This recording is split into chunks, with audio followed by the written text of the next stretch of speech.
Welcome to this podcast produced for Business Lincolnshire as part of the Fit for Business programme. I'm Guy Lewis and we're joined today by Caroline Wilson from Hot Toddy for the last in our series of podcasts about social media. Hi Caroline, how are you? Very well, thank you. Good. So what's the one thing that all businesses strive for out of their social media? Oh, I think it's got to be engagement, because who doesn't want stuff that resonates and connects with their customers and creates a bit of a flurry, and you get all those notifications and those endorphins are going, it's hitting the spot, it's brilliant. And if you've taken time to create, write, plan, do, and getting consistent in your content, you do want to see it coming back in that engagement, don't you? Yeah. And I guess when you talk about engagement, you mean both posting and engaging with other people's posts. Oh, definitely. So I always say to the first thing, if you want more engagement, you've got to be more engaging. Do you know what I mean? I would say your split of your time, if you're posting, some people say, I post every single day, I don't understand, we don't get more engagement. And I'd say, well, maybe you need to post quality over quantity and really review what does work, what doesn't work. Look at those objectives again and then think, can we do 50% of our time on social media is us planning posts and posting them, then the other 50% of the time like having an engagement strategy. Okay. So the other 50%, this will be completely different, but a really simply start by creating a habit like brushing your teeth, 2 minutes in the morning, 2 minutes on a night, or whatever is relevant for you in your business. But that's something really easy that we can all do, because I suppose starting, it's a bit of you're looking at me like it's a completely foreign concept. What we have to go on the platforms and engage. And it's almost like somebody said to me, like flirting online. But it's actually thinking, what natural conversations would you have if you were in a room with somebody? If that business was telling you it's their 10th anniversary, or that business was moving location, or that business is recruiting, and they're local in your area, you would want to support them or share or say good luck or congratulations. So it's sort of pulling out that it's not fake, that it's genuine. Okay. Yeah. And then you will find somebody's like, oh, well, I do that a couple of times and they never do it back to me. But I think you've got to remember about a friendship as well. Think of your best friend and think, why are you friends? Like, why is that person your best friend? And that's months, weeks, years of friendship, isn't it? And so it's the little things. And in that terms, people say, when businesses say to me, I want to go viral. And I always say, but going viral is like your best friend taking you to Disneyland once and you've had no other interaction with them in 15 years. That's not a friendship, is that? And that also isn't brilliant for your business, because if you go viral once, it might actually, you're not got the systems in place to be able to manage that. Or if it all converted into sales, do you actually have the stock? Do you have the people? It's really thinking, is that right for your business? But most people sort of say, I just want to go viral and then it'd be amazing. And if we go viral, but if you would much rather it organically grow and you build up these relationships online and it just organically keeps growing and it's much more manageable as well. Yes, I just got a shiver there when you said, going viral. I was just thinking, how could you cope with all them responses you'd have to give? If you're engaging with a huge audience, that would just be a nightmare. And it takes a lot of time. And a prime example we might see now with sort of celebrities or influencers, people with massive followings, using smaller businesses, either for jewelry, makeup, whatever. They don't have the capacity to service all those extra enthusiastic people. So that if you are, I can think of Stacey Solomon, I think shared something of a jewelry of some a bracelet of some sort.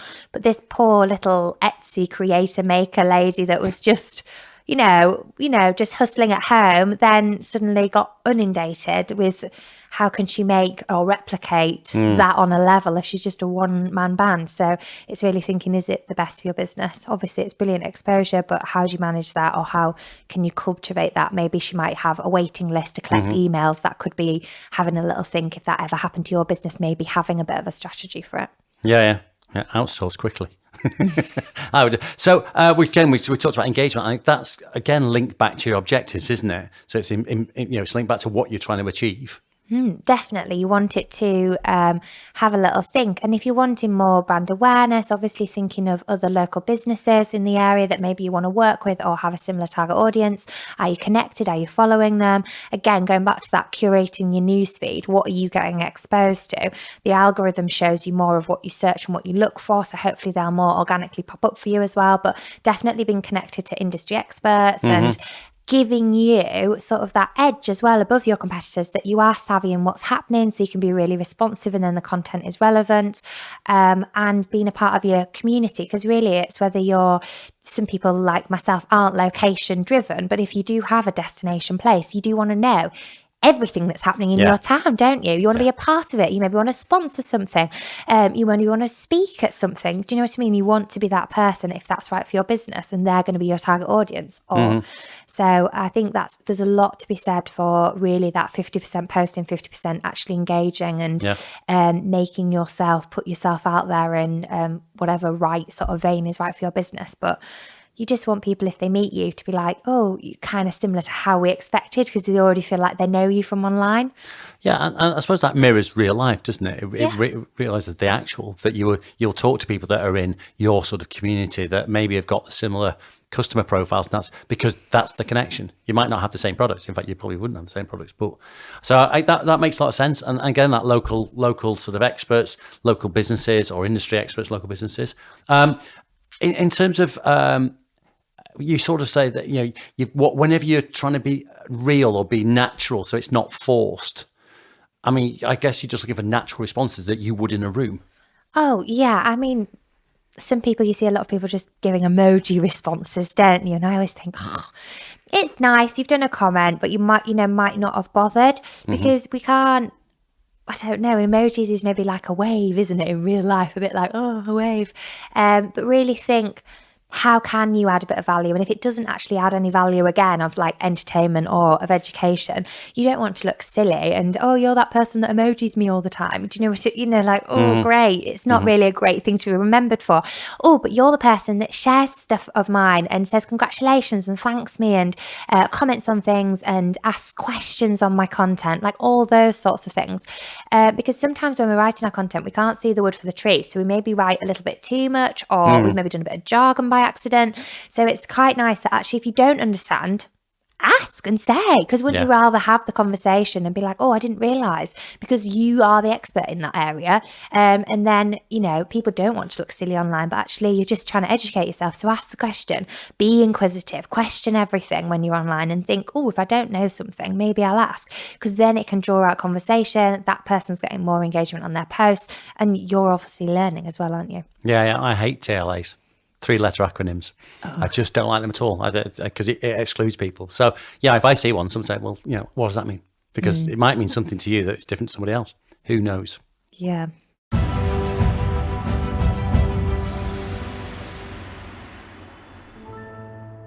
My name is Guy Lewis, and you're with myself and Caroline Wilson discussing engagement. So what would you do in your 2-minute engagement strategy? Well, I know this is a very new concept to you potentially, is it?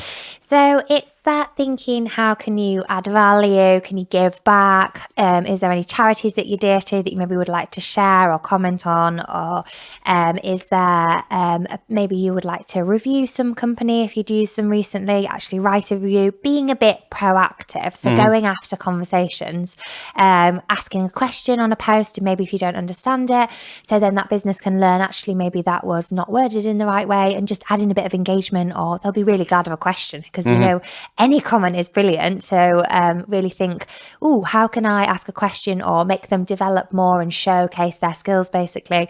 So yeah, I would really have a little think, can you go after following more people? So maybe certain people in a certain field that you maybe want to tap into, or maybe locally you want to know more people, can you go have a little research and start following people?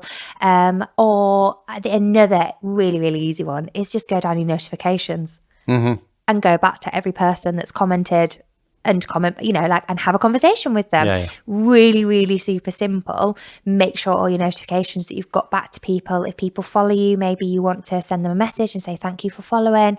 This is what we're all about here. If you have any questions, get back to me. So a little bit of a warmer, depending on how many notifications you have, or, you know, how long your 2 minutes stretch for. But really, really easy, even if you just start any notifications. Yeah. Oh, okay. Yeah, that makes a lot of sense. So I'm just trying to, you know, in capture, we've got engagement. How would you best describe social media engagement? Well, if you think back to sort of not very long ago, we would have conversations over a garden fence with a neighbour, wouldn't we? Yeah. And somehow we think this online concept is different, but it's actually not. We've been communicating for absolutely ever, haven't we? So whether it was carrier pigeon, the first email over a garden fence, we even referred to, when I used to do livering way back when, to sort of set the scene, we'd sort of say going viral was similar to gossip. Yeah. Other people talking about you or your neighbour, whatever. Yeah, exactly. So really just having a conversation and that really making it social, because a conversation of what makes it that is two-way, isn't it? And sort of remembering that when you are on social media, that it's not just that with thinking 50-50 posting and engaging as well. Yeah, and building friendship, I guess. Definitely, yeah. And thinking that people maybe aren't always in the mindset to purchase from you. Like, I didn't need a copywriter 10 years ago, but I've stayed in touch with this person. She's added value to me. She's given me loads of tips and built trust. I've got to know her. And I feel like we do that with most purchases now, don't we? We will ask around, look at their testimonials, look at their socials. We'll see, how active are they, reviews, like we used to do word of mouth recommendations. Now you can see that you can even ask, does anybody know anybody? There's even a button on Facebook, can you recommend somebody that does X, Y, and Z? And you see that a lot on LinkedIn as well. So it's sort of that extra little bit of security, isn't it? Yeah.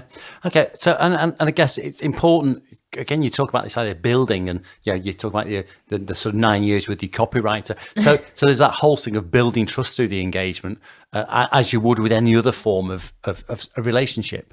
Yeah, like a friendship. You think it's lots of little interactions, lots of loyalty building, trust building activities that make that person your best friend for whatever reason. You have things in common, but you know that it wasn't one standout thing that made them your best friend. It's just time, isn't it? Yeah. And unfortunately, sometimes people forget that, don't they? That they're like, I want instant results, but actually nothing is instant, and stuff changes in your business and you change as well, and your focus will change. So letting that sort of naturally play out, I think, is key.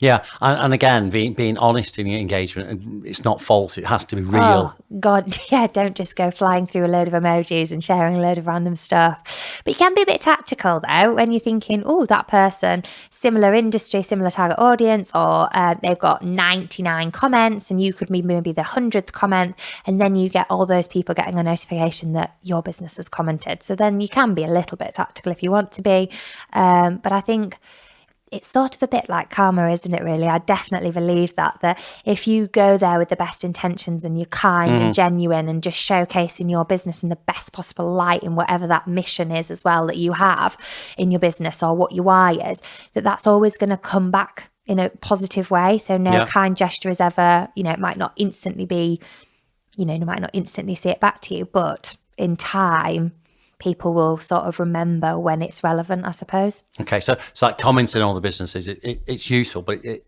is sort of compulsory as well, isn't it, really? Well, yeah, and that might be, in COVID, I sort of had this realisation that sort of 50% of the businesses I work with, it was, boom, completely brilliant. And the other 50% bust, completely weren't able to open their doors. So I just took this complete different strategy that I was 100% not saying I was doing anything, because I didn't want to be the reason why somebody didn't want to get out in the bed in the morning, because they'd be like, oh, look, it's all right for you. You've just pivoted online. Yeah. Brilliant. It's absolutely fantastic. So I just became a cheerleader of every single business, shared any fully funded program where businesses could get support, and supported a charity. That was it. That was my main focus. Yeah.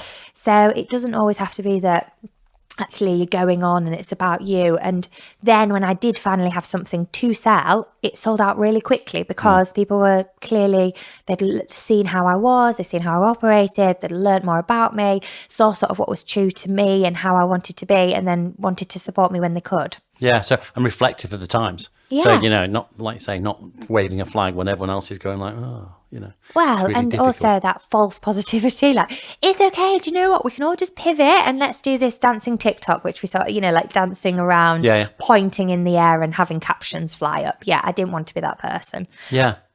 So I think some of this is quite strategic then, isn't it? You've got to think about what you're going to do, and who you want to engage with. Oh, definitely. Yeah. Like curating that newsfeed, like I said, thinking who maybe do you want to tap into a different industry? Do you need to sort of start following them and sort of flirting with them a little bit online? Are you thinking that you maybe like on LinkedIn, you want to work with a particular job title? You can search via that job title, can't you? And start looking and seeing and connecting. I wouldn't just blindly connect with people though, because it can be a bit strange and random, but or just sort of stalking them randomly. You want to sort of put yourself out there maybe and start the conversation saying, this content's really helped me. I'm really enjoying your content. It's great to be connected. Sort of be personable. Like introduce yourself. It's a bit strange when you just get a random request, isn't it? Introduce yourself. I'd be really great to be connected with you. I feel like we have something in common, or maybe you can give them something for free. So maybe you do some sort of like a discovery call, or even just sign up to my newsletter, whatever it is, a little bit of a hook. But think, if I was reading this and it was something that I totally wasn't interested in, like thinking how well received would that be? Yeah. And I suppose that comes back down to your objectives, doesn't it? We talked about on previous podcasts that if that you setting your objectives about who you want to engage with, then you're not scattergunning. You're actually saying, no, it's these people, it's that sector, or it's that type of business. I think that makes and what about using so you talk about sort of introductions, doing something for them. I guess your own connections are really important as well, aren't they, to help you? Yeah, well, you could ask your own connections. Do you know anybody in this industry? Ask for feedback, see if you can get engagement. Referrals are absolutely brilliant, aren't they? Because like-minded people know like-minded people. So you're wanting to really connect and build on that. And if you already work with somebody, say, do you know anybody else in a similar industry? Or do you know anybody else that you think I could help? If there's no like conflicting of interests, obviously. But if there is, like getting referrals is fantastic. And that can be, online, in person, on an email, whatever. So you're using it like a digital network, a community, like an extended community. But in the virtual world. Yes. Oh, excellent. So as a summary, what are the sort of top tips for engagement? Oh, try and build in that little habit, 2 minutes in the morning, 2 minutes on a night, or whatever is relevant. I think that's brilliant, because once you get in that mindset, you can build on it, can't you? Yeah. But it's like in January, and you say, I'm going to go to the gym every single day this year. Yeah. Did you go last year? No, I never went once. You're not going to do you know what I mean? Don't set yourself up to fail. So that's why just thinking, 2 minutes. God, yeah, I can do that. Set a timer. I know some people that do well, they brush their teeth, because that's really like just simple. That's two things at once. Doesn't work. Oh, not for you. But no. Or even when you're going on the way to, I'm going to make a cup of tea while the kettle boils, like building it into what you're already doing, maximizing your time. Is it something you have a long commute? Do you have certain dead time between clients? Or is there sort of a period of time that is generally quiet for you? Like every day might be a little bit different, but just a simple intention of like 2 minutes, that's so easy, I can do that. And then sort of acing that, and then 2 minutes on a night. It's brilliant, really, really great place to work, like block working, easy. And then as well, I would say cut off every single notification on your telephone or wherever, because then you're not being reactive. So, you're like, oh gosh, it's cutting into your productive time. So if you just cut it off completely, I don't get any notifications, no sounds, no whatever. And then when you do 2 minutes, you can go to notifications, ace them through, really productive, and then they're done.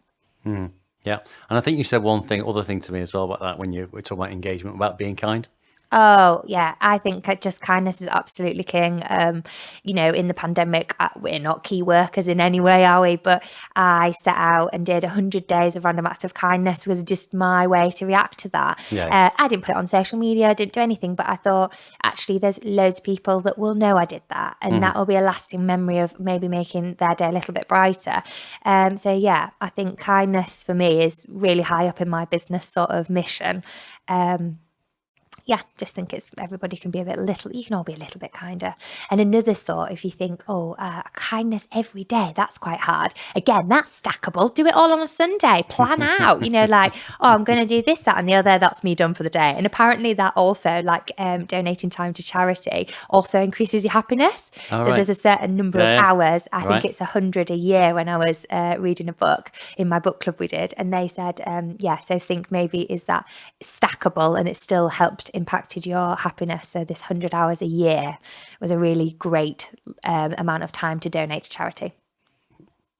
That's There you go. that's a good start to end on, I think. Yeah. So thank you very much for joining us on this series of podcasts on social media. Thanks, Caroline. You've been listening to a Business Lincolnshire podcast. Look out for the next episode.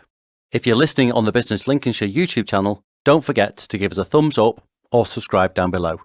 If you're on your favourite podcast platform, then remember to follow the show. More information at businesslincolnshire.com.